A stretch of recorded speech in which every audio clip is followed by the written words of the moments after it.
Hey everybody, and welcome to my actual play.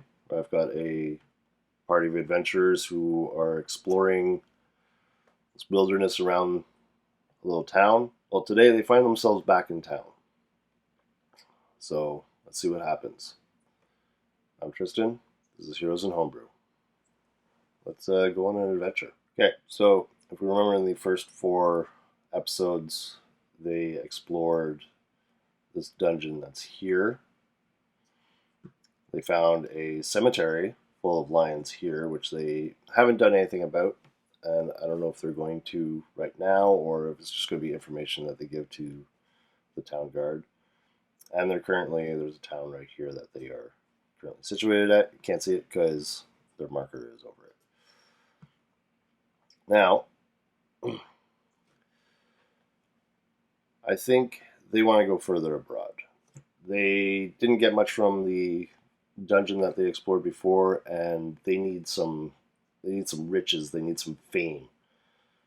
So through discussions at the tavern, there's a story about this mythical city in the jungle that is overgrown, and people have been searching for it for years.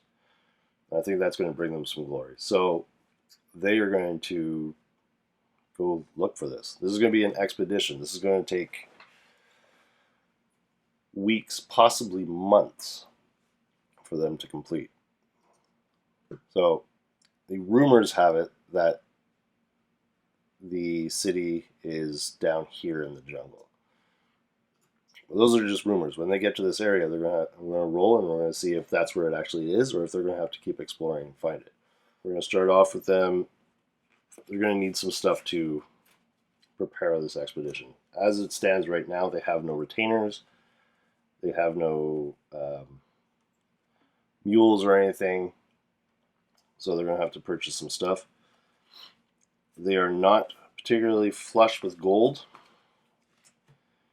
So they're each going to have to buy, I'm going to say 3 weeks worth of rations. You see I have these handy cards here I'm just going to use for notes.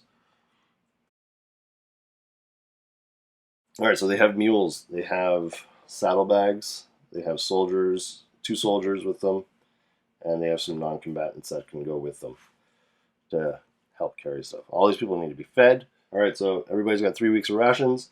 They have 3 mules, 3 saddlebags, so they should be able to carry a fair amount of treasure without being too bogged down. So let's take them in search of this mythical city. As usual, I'm using Owlbear Rodeo here. Now, if you remember the other episodes when they're moving, every day I roll for a random encounter and to get lost. However, I also make an extra roll of whether or not they discover anything during that travel. All right, let's see. We have our characters here with their names that I can't pronounce and have not changed. I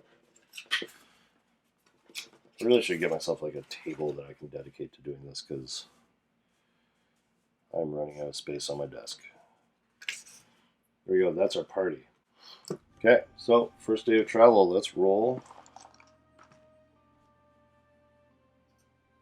See if they get lost. So 1d on a 1, because they're in the open, they get lost. They are not lost. But crossing this river here, is going to cost them 2 hexes. So that means they're going to be able to move through here and then 1 hex. So they're not lost. Move through that river to the next hex. And that's the end of that day. 3, no random encounters. Did they find anything in either of these hexes? First one, no. Second one, no. Alright, so it's just basically a travel. We're going to do our upkeep, and I'll move these guys out of the way. So everyone's gone through 1 day rations, 1 day travel, and so I've been using Manual of Dexterity, which comes with this nifty calendar. This is what I'm going to use to track their time. So it's currently January. It's just using the normal months. It's January. On Wednesday, nothing happened. Thursday, nothing happened. All right. Oh, sorry, not Thursday, just the Wednesday. It's the only ones. Next day, lost. Oops. 6. They are not lost. So they can move their full movement. I'm going to go 1, 2, 3. Let's roll for each of those hexes, see if anything showed up. They moved 3 hexes. Nothing. Didn't find anything in the hex first day. Nothing in the hex second day. Nothing in the hex third day. And random encounter. Oh, there is a random encounter. All right. So we are going to go here. Oh, wrong book. Underground book. Let's see what this random encounter is. All right, they're in the clear. Oh no, it's not right. It's only an encounter on 6. Made a mistake last time. So no encounter, and they didn't find anything. 1 day rations, 1 day of travel. All right. Next day, they're gonna get lost. 3, nope. So they're gonna move their 3, 1, 2, 3. They discovered something in the first day, the first hex, or in the first hex, yeah. Let's go to my Manual of Dexterity that I got printed out here.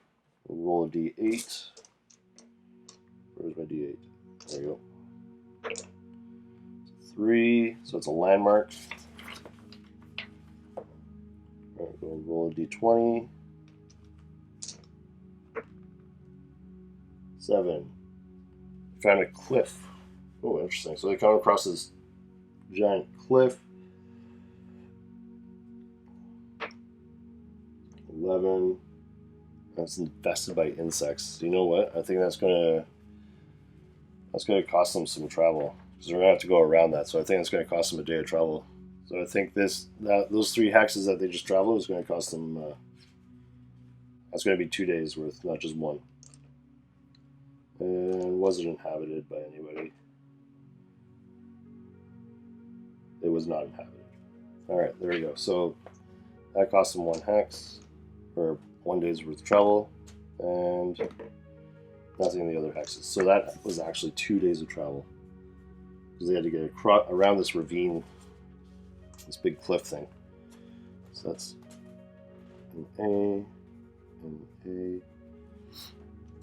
and encounters, no, and no. Oh, yes, and there was an encounter on the second day. We're going to go back to our wilderness book. We're in the clear. Let's roll a d8.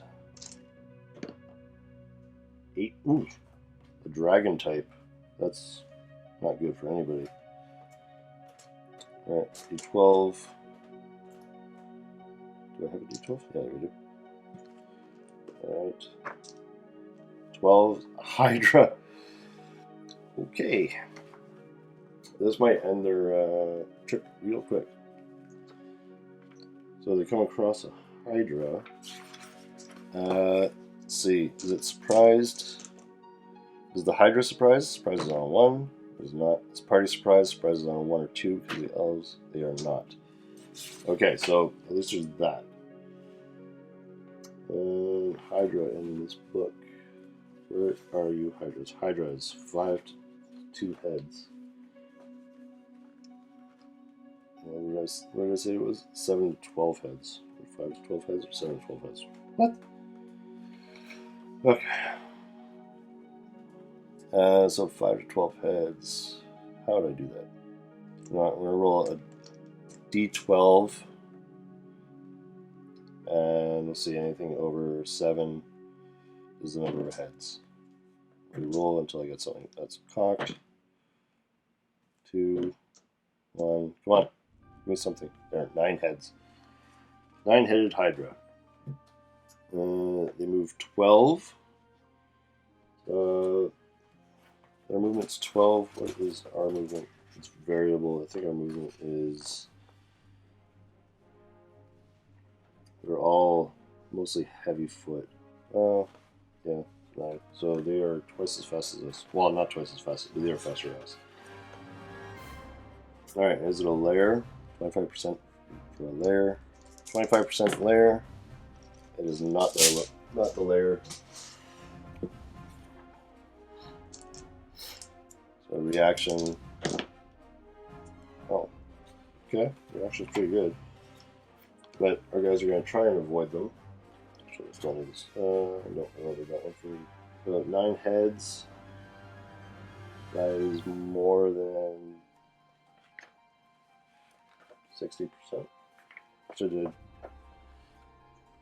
Yeah, the number appearing for Hydras is based on their heads. So 9 is more than 60%. Or it's 25 to 60%. We are 4 to 9 guys. We have 50% chance of evading. Come on, guys, let's go. Nice. They managed to run away from them. They managed to run away from the Hydras, which is good. And that is it for that day. It was 2 days. I think that is. It's going to be it for that day. Okay. Next, they need to keep moving. They need to continue on. And they will do so next time. So that was just a quick thing to get them traveling, get them moving, do a little bit of bookkeeping before they set out on their adventure. Fun to see that they came across a Hydra. There was no way they would have been able to fight that thing, so it's good that they managed to run away from it. They have so far traveled for 4 days, and only because they haven't gotten as far as they wanted to, because they came across a ravine that cost them a day's worth of travel, which is not helpful. But these are the kinds of things that happen when you go exploring, especially into complete unknown. So far, so good. We'll see you next time. Save a seat for me at your table.